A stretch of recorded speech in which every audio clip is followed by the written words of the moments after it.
Welcome to Shelf Help, a semi-regular feature at 4 Rooms Creative Self-Care. Shelf Help is a bibliotherapeutic service in which I recommend titles on different topics that may be of interest. It appears about every 3 weeks, except for this episode, the summer edition, which is appearing for July and August. If you have your own topic you would like to see covered in a Shelf Help, feel free to email us at shelfhelp@4rooms.ca. This episode of Shelf Help is all about cottage reading. At this time of the year, we'd all love to go to the summer cottage, and we always take a huge armload of books to read while we're there. However, some of us do not have a cottage to go to, nor do we have summer holidays to take advantage of. And this Shelf Help is aimed at those people in this situation. If you can't get away, perhaps reading these books will make you feel as if you have been away. Our first title is The Ladies' Lending Library by Janice Kulik-Kiefer.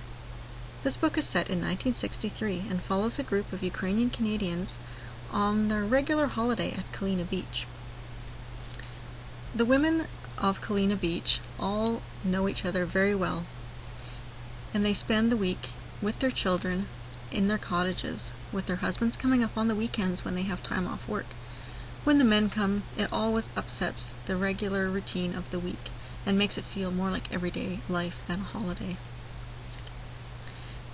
The themes of this book cover the women's growth toward wider acceptance of sexuality through their reflection on trashy beach novels and their obsession with Elizabeth Taylor and Richard Burton in the movie Cleopatra, which is just coming out. Drama builds throughout the summer, with the young girls starting to mature and doing all sorts of things that their parents aren't aware of. At the same time, there are tensions within the adult world that the children are not aware of, and all of this leads to a dramatic conclusion that changes the small community forever. The writing itself gives a visceral sense of the sand and the waves and the facts of cottage living. It's a beautiful read. From Kalina Beach, we head to Prince Edward Island with Saltsea by David Helwig. It's set in Prince Edward Island, which is better known as Ella Montgomery's writing grounds.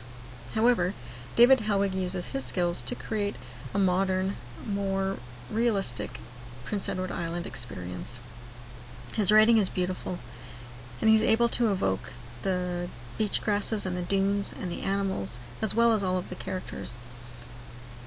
At Saltsea, which is a small resort hotel full of guests, we meet all sorts of people, from professors to archaeologists to all the locals that interact with the guests. We see hidden currents connecting all these people. There's also a strong element of observation, in which all of the characters observe the others, and the motivations for their behavior is not always the same as the motivations that are attributed to them by the observers.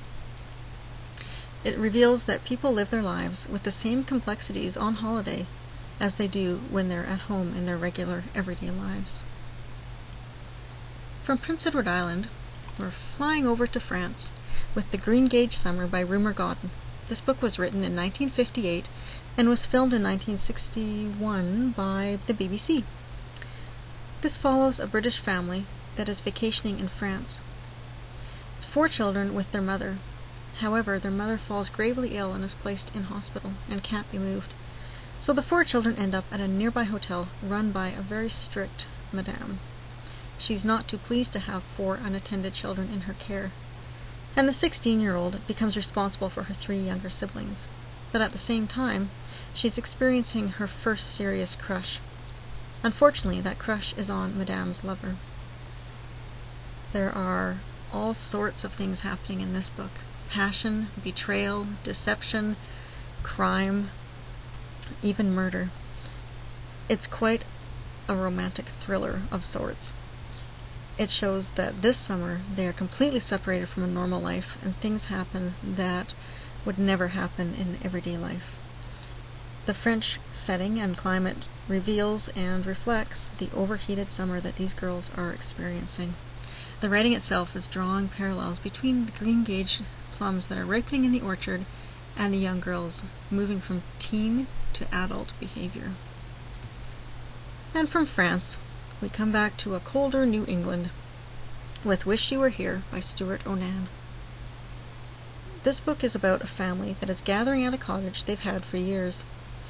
The adult children are now bringing their own children with them. But as they go up into the sleeping loft, where they slept as children, suddenly the years compress, and they seem to be both children and adult at the same time. Even though it's a family cottage, things are not idyllic. All the cousins do not get along, with some of the children ostracized. At the same time, the adults have to interact as the people they have become. And at the head of all this is a strong matriarch. The relationships are often awkward and slightly dysfunctional, and it shows the differences and similarities you can have within the same family. Family togetherness is not always pleasant. In this book, the life in a summer cottage is strongly evoked, with the description of sleeping lofts, the lake, and all the enforced togetherness. After reading this book, you may feel not quite so disappointed that you didn't have a family cottage to stay at this summer. The book has no strong plot.